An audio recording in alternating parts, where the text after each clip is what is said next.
नमस्ते, मी कोमल. मैत्रिणींनो, आज आपण एक हिरव्या वाटाण्याची भाजी बनवणार आहोत.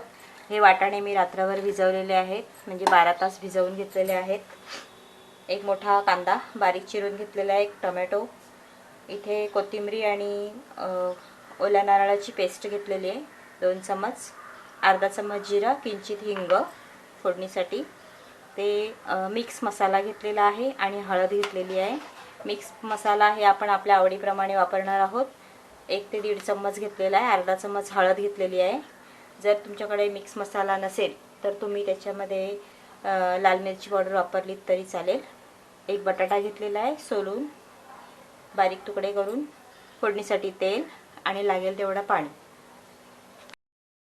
आपण टोप ठेवलेला आहे फोडणीसाठी गॅसवर. त्याच्यामध्ये मी 2 चम्मच तेल टाकते.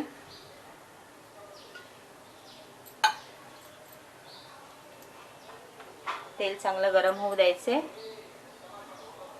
नंतर त्याच्यामध्ये जिरं आणि हिंग टाकते.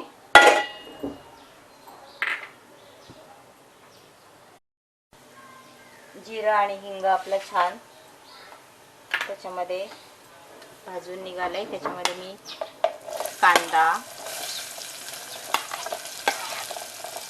आणि टोमॅटो टाकते.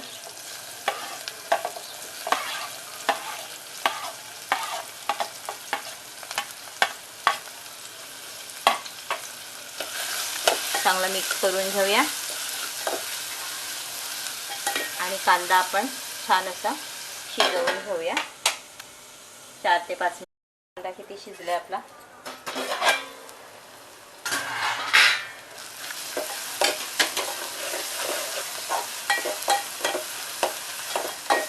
छान शिजलं.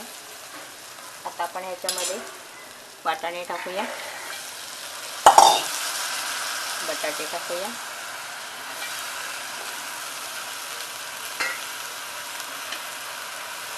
छान मिक्स करून घेऊया.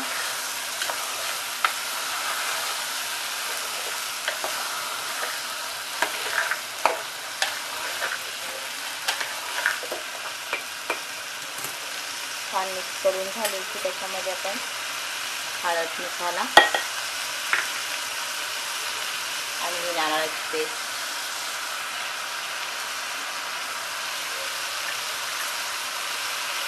ओला नारळ आणि कोथिंबीरची पेस्ट टाकणार आहे. त्याच्यानंतर छान मिक्स करून घ्यायचं.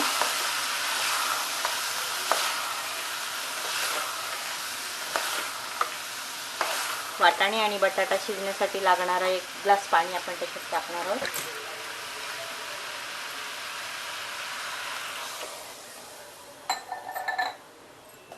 छान मिक्स करून घेऊया.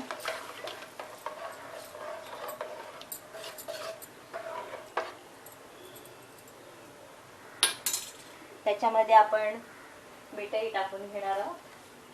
मीठ टाकल्याने भाजी लवकर शिजते. कोणताही पदार्थ मीठ टाकल्यामुळे लवकर शिजतो. चवीप्रमाणे मीठ. छान मिक्स करून घ्यायचं आणि आता हे शिजवून द्यायचे.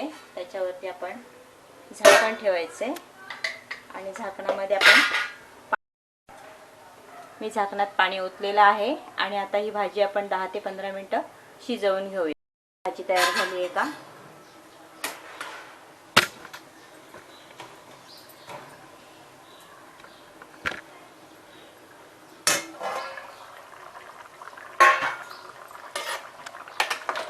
आपण 15 मिनिटासाठी ठेवलेला 20 मिनिटं होऊन गेली आहेत.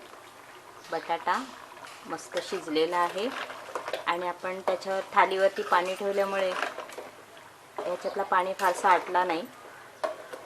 आपली रस्सा भाजी तयार झाली आहे. तुम्हाला हवं असेल तर तुम्ही ही पूर्णपणे आटवू शकता. आता मी गॅस बंद करते. आपली भाजी तयार झालेली आहे आणि मी सर्विंग प्लेटमध्ये काढून घेते.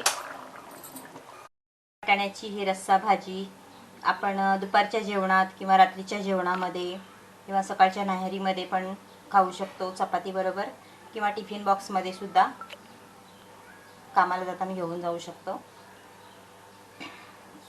मैत्रिणींनो, तुम्हाला जर ही रेसिपी आवडली असेल तर रेसिपी खाली नक्की लाईक करा आणि सबस्क्राईब करायला विसरू नका. तुम्हाला तुमच्या जर काही रेसिपी पाठवायच्या असतील किंवा बनवलेल्या रेसिपींचे फोटो पाठवायचे असतील तर व्हिडिओजच्या खाली ईमेल ID दिलेला आहे, त्याच्यावरती तुम्ही पाठवू शकता. धन्यवाद.